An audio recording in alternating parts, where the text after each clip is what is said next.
The only true, lasting American value that's left, buying things. Buying things. People spending money they don't have on things they don't need. Money they don't have on things they don't need. So they can max out their credit cards and spend the rest of their lives paying 18% interest on something that costs $12.50. And they didn't like it when they got it home anyway. Not too bright, folks. Not too fucking bright. But if you talk to one of them about this, if you isolate one of them, you sit them down rationally, and you talk to them about the low IQs and the dumb behavior and the bad decisions, right away they start talking about education. That's the big answer to everything. Education. They say we need more money for education. We need more books, more teachers, more classrooms, more schools. We need more testing for the kids. You say to them, well, you know, we've tried all of that, and the kids still can't pass the test. They say, oh, don't you worry about that. We're going to lower the passing grades. And that's what they do in a lot of these schools now. They lower the passing grades so more kids can pass. More kids pass, the school looks good, everybody's happy, the IQ of the country slips another 2 or 3 points, and pretty soon all you'll need to get into college is a fucking pencil. Got a pencil? Get the fuck in there, it's physics. Then everyone wonders why 17 other countries graduate more scientists than we do. Education. Politicians know that word, they use it on you. Politicians have traditionally hidden behind 3 things: the flag, the Bible, and children. No child left behind. No child left behind. Oh, really? Well, it wasn't long ago you were talking about giving kids a head start. Head start, left behind? Someone's losing fucking ground here. But there's a reason. There's a reason. There's a reason for this. There's a reason education sucks, and it's the same reason that it will never, ever, ever be fixed. It's never going to get any better. Don't look for it. Be happy with what you got. Because the owners of this country don't want that. I'm talking about the real owners now. The real owners, the big wealthy business interests that control things and make all the important decisions. Forget the politicians. The politicians are put there to give you the idea that you have freedom of choice. You don't. You have no choice. You have owners. They own you.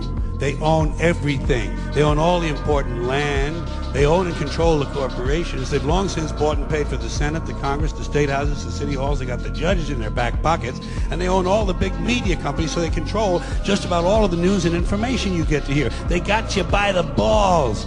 They spend billions of dollars every year lobbying to get what they want. Well, we know what they want. They want more for themselves and less for everybody else. But I'll tell you what they don't want. They don't want a population of citizens capable of critical thinking. They don't want well-informed, well-educated people capable of critical thinking. They're not interested in that. That doesn't help them. That's against their interest. That's right. They don't want people who are smart enough to sit around the kitchen table and figure out how badly they're getting fucked by a system that threw them overboard 30 fucking years ago. They don't want that. You know what they want? They want obedient workers.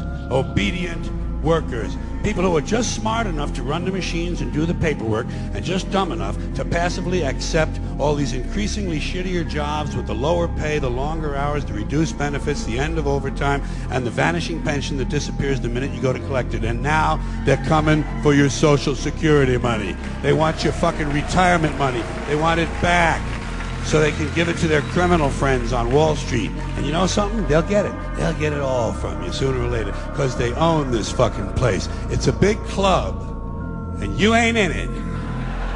You and I are not in the big club. By the way, it's the same big club they used to beat you over the head with all day long when they tell you what to believe. All day long, beating you over the head in their media, telling you what to believe, what to think, and what to buy. The table is tilted, folks. The game is rigged. And nobody seems to notice. Nobody seems to care. Good, honest, hard-working people, white collar, blue collar, doesn't matter what color shirt you have on. Good, honest, hard-working people continue. These are people of modest means. Continue to elect these rich cocksuckers who don't give a fuck about them. They don't give a fuck about you. They don't give a fuck about you. They don't care about you at all. At all. At all. Yeah. You know? And nobody seems to notice, nobody seems to care. That's what the owners count on, the fact that Americans will probably remain willfully ignorant of the big red, white, and blue dick that's being jammed up their assholes every day. Because the owners of this country know the truth. It's called the American dream, because you have to be asleep to believe it.